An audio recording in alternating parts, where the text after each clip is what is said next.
Hello, I'm Dr. Jean Frasier, and I'm here to talk to you about medical and psychiatric comorbidities in autism.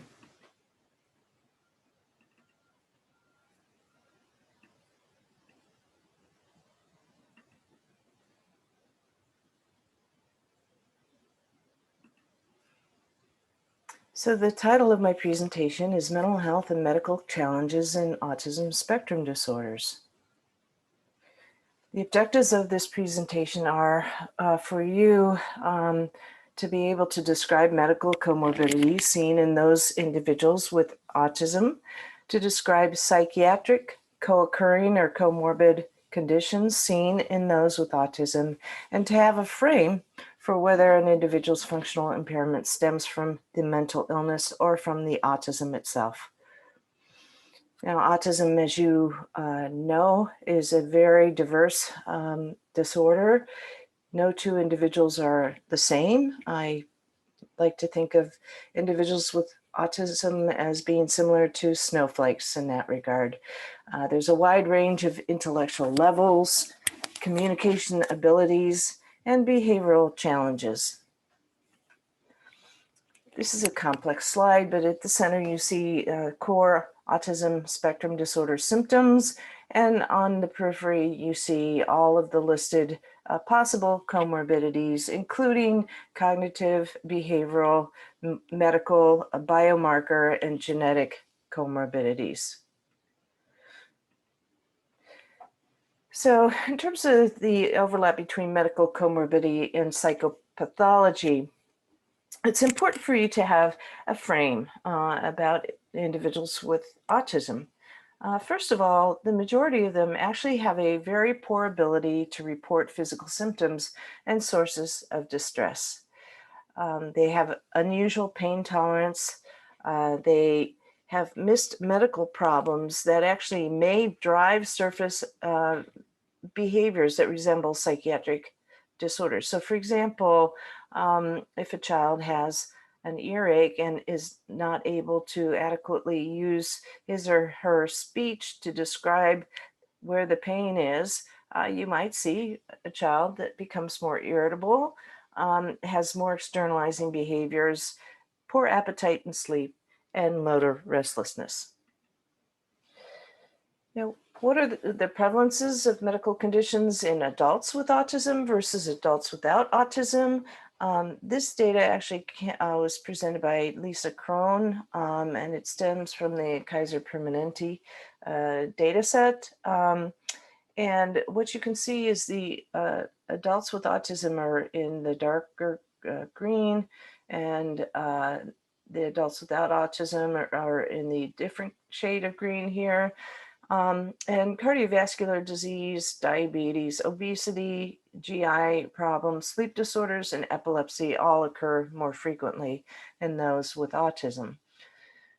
They have higher rates of all medical conditions that have been studied in a paper that was published in 2012, including issues like eczema, allergies, asthma, ear and respiratory infections, gastrointestinal problems, severe headaches, migraines, and seizures. In one survey that was published in 2009, called the Treating Autism Survey, 81% of parents of youth with autism stated that their health concerns for their child had not been adequately investigated by a professional. This is a paper that was written in 2016 that looked at the causes of premature deaths in autism and compared those in the general population versus those with mild autism in the yellow and the severe autism in the orangish color. And as you can see, interestingly, there are certain disorders that seem to have more premature deaths in those with mild autism, so for example, cancer, the other circulatory issues, and the other one that stands out is suicide. Conversely, in severe autism, they reported mental health and behavioral disorders as being more frequently the cause of premature death, neurologic disorders, and congenital malformations. The mortality rate in autism is increased. Typically, the cause of death is due to gastrointestinal issues, respiratory issues, seizures, and the elevated mortality rate is related to the comorbid medical conditions and intellectual disability rather than due to the autism itself. Therefore, based on these data and data in the previous slide and previous slides, I should say, coordinated medical care is really critical for this population. So in terms of behavioral issues, what challenges do individuals face or suffer from in the community? What we see is good percentage of them are easily frustrated. Some are inattentive, about half of them. Hyperactivity is an issue, temper tantrums, and down near the bottom, you see things like harming oneself, destroying property, and physical injury. And this one, what we see are the most common chief complaint for inpatient admissions, and which you can see is the sort of aggression and self-injurious behaviors are actually at the top. Those are the most common reasons for admissions for people who are on the autism spectrum. And then you can read down the list to see other most common chief complaints. So what do we know about rates of psychiatric disorders and samples of individuals with autism spectrum disorder? Well, we do know that the rates vary widely across studies, in part because of the differences in sample selection and also the methods for case ascertainment. That can be based on chart reviews or counting from existing databases, informant-based, or direct patient evaluation. Critical source of the problem here is that relates to actually identification of psychiatric symptoms in those on the spectrum. And also, there are very few rating scales, behavioral rating scales or psychiatric rating scales that are validated in the autism population.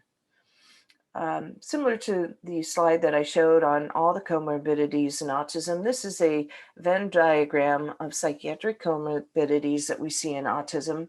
And here we have ADHD, mood, anxiety, OCD, and communication disorders. And there's a significant amount of overlap between all of these. And this is really primarily the reason why when patients are referred to me, often they come with the question of, Dr. Frasier, can you assess this child and rule out ADHD versus mood disorder versus anxiety disorder versus psychotic disorder?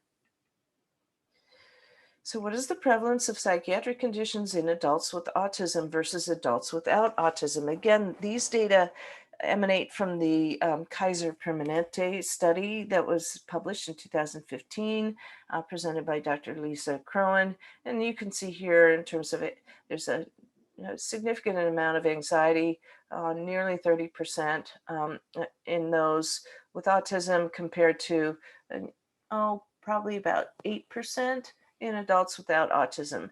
And if you look across the board here, all the psychiatric conditions seem to be more prevalent in those with autism compared to adults without autism.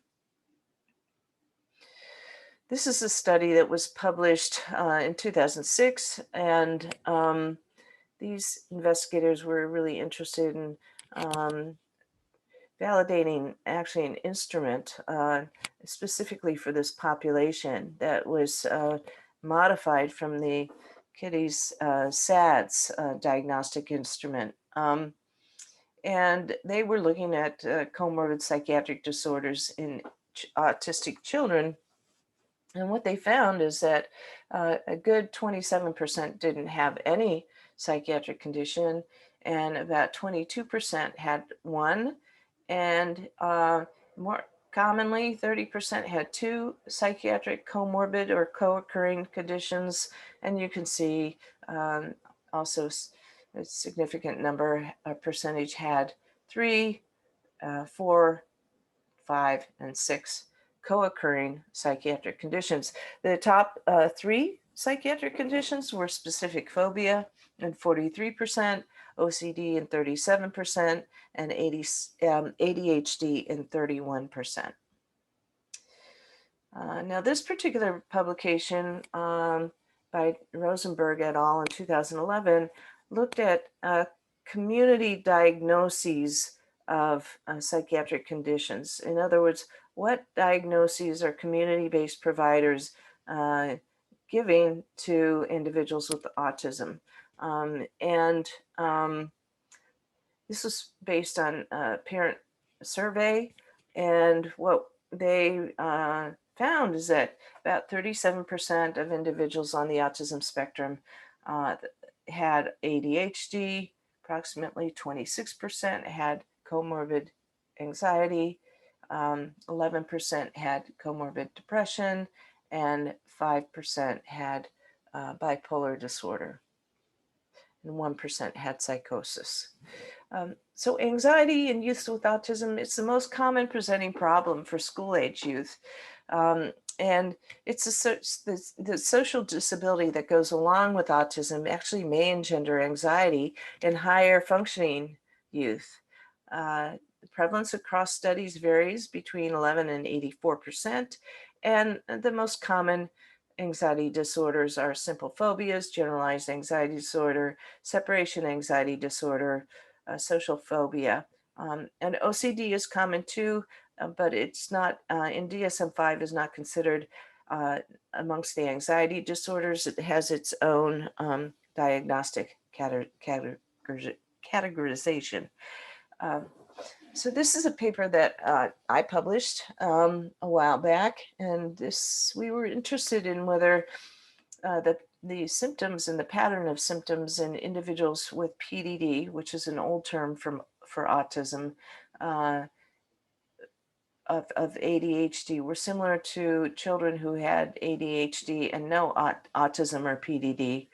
And then we also were interested in looking at individuals with a PDD or autism who don't have a comorbid diagnosis of ADHD to see whether they had any of the symptoms of ADHD. And what you can see here, the green line are kids with PDD or ASD who also have ADHD. There were 50 kids in this group. And these are the kids with ADHD alone and no PDD. There are 105 kids in this group. And these are the children who had PDD or ASD without ADHD. And as you can see, there's a distinct difference in the number of subjects in each group that are distinct difference between the yellow and green line and the red line in terms of the percent of subjects who had each symptom of ADHD, separating them out. And all you have to do here is just look at the pattern of the line, the two groups with ADHD, and the pattern is very, very similar with the percent of individuals who had each symptom. Further highlighting at the time that individuals with PDD or ASD actually can have comorbid ADHD. It used to be in our DSM that if a child had ASD or PDD, you could not give them a diagnosis of ADHD. And happily, in our new manual, the DSM-5, that has changed. And we are allowed to give children who are on the spectrum and adults a comorbid diagnosis of ADHD. Now, Asperger's is a term that we used to use for relatively high functioning individuals on the spectrum in DSM-4. The point about this is to really look at the co-occurrence of anxiety and depression in the population, in those who are higher functioning. And what's been reported is that 65% of adults with Asperger's or high functioning autism suffer from anxiety and depression, compared to 18% of individuals in the general population. So what are the signs of depression in autism? Well, usually they can be similar to the baseline autistic symptoms, but it's a deviation of autistic symptoms from baseline. In other words, there's either an intensification or a decrease in baseline autistic symptoms. So, for example, in a child who is depressed, who is on the spectrum, you can see atypical affective changes. You can see increased aggression, increased irritability, increased agitation, labile moods, and preoccupation with themes of death. Now, trauma is an issue in those on the spectrum.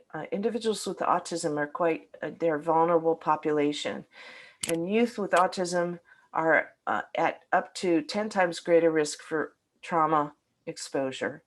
Youth with autism have higher rates of impaired caregiving, resulting in additional maltreatment or trauma exposure, such as child neglect.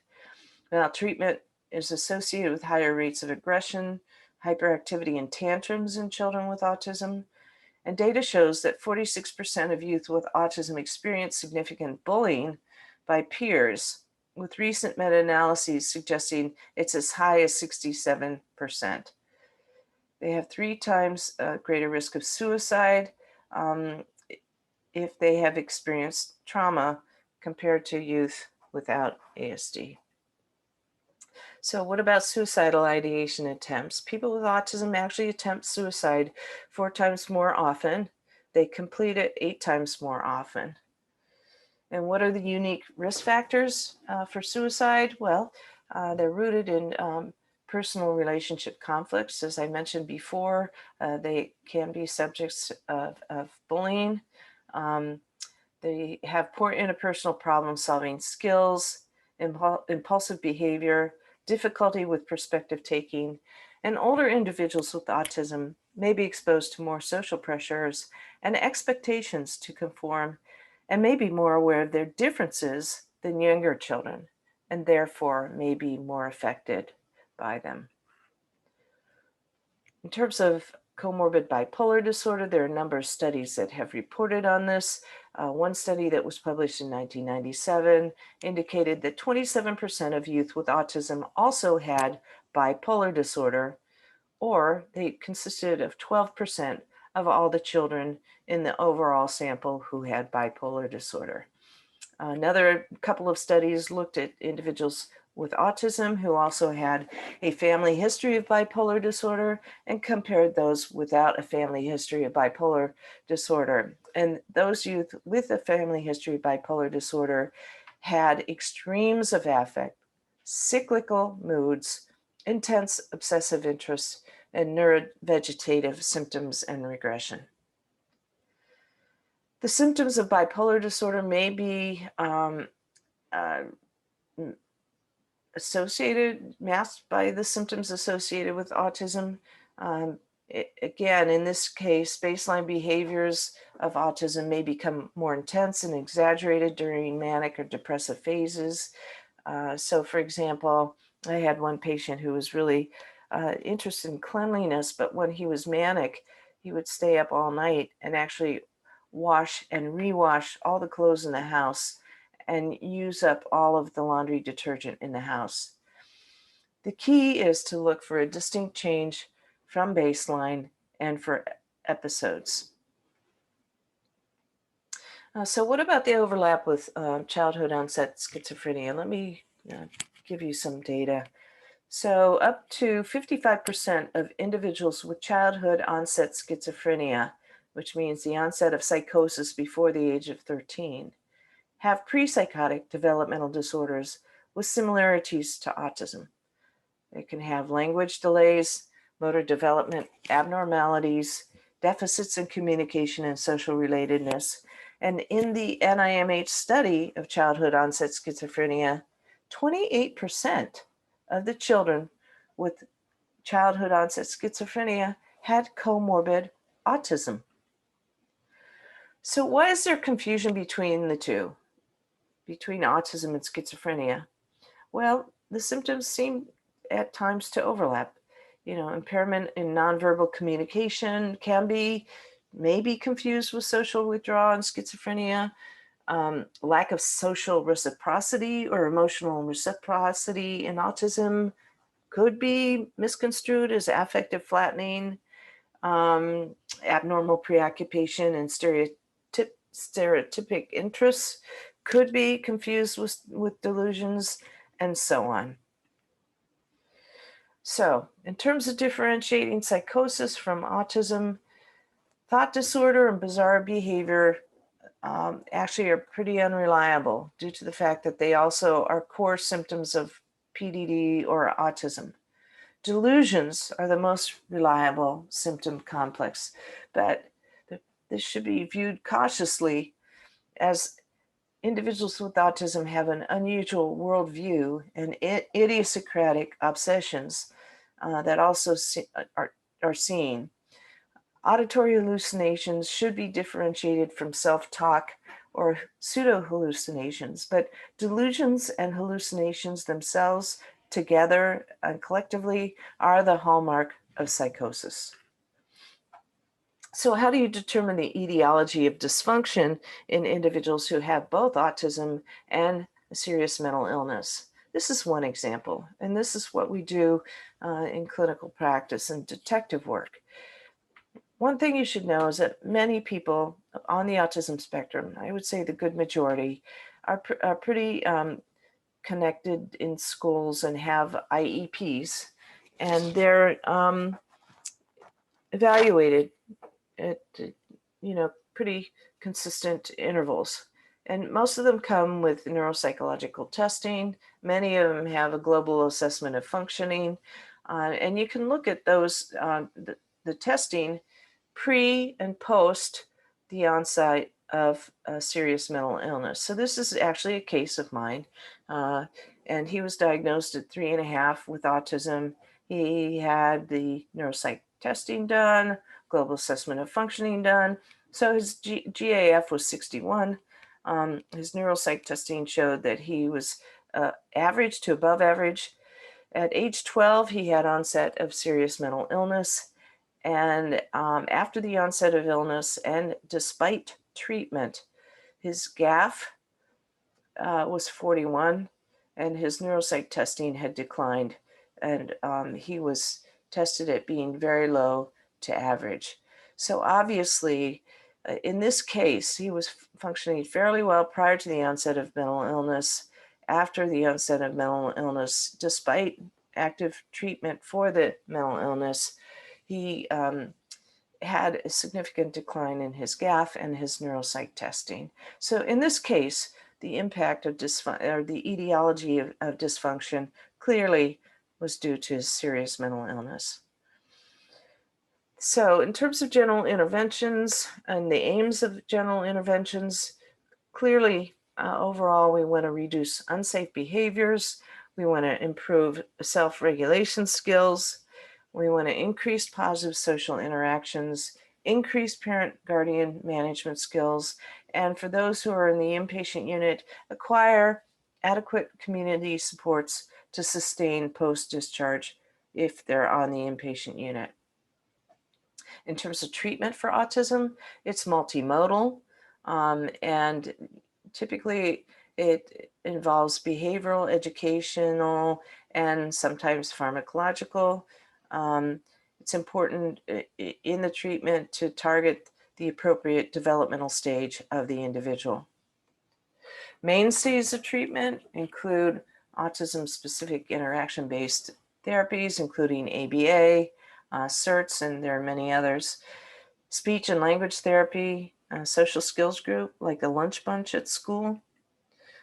Common additional treatments include occupational therapy that helps with the overall level of adaptive functioning, motor skills, sensory processing, physical therapy, cognitive behavioral therapy, behavioral interventions, and there are other treatments that can be quite helpful, like swimming, music group, massage, animal therapy, such as horseback riding and service dogs. The target of medication, in terms of the core features of autism, there's no known treatment to target the core features of autism. The core features are impaired social interaction and communication, and repetitive and behavioral repetitive behavior, and restricted interest. What medications typically target are specific behavioral problems like aggression, irritability, self-injury, hyperactivity, anxiety, and sleep. Again, there are no currently FDA-approved medications that treat the core features of autism.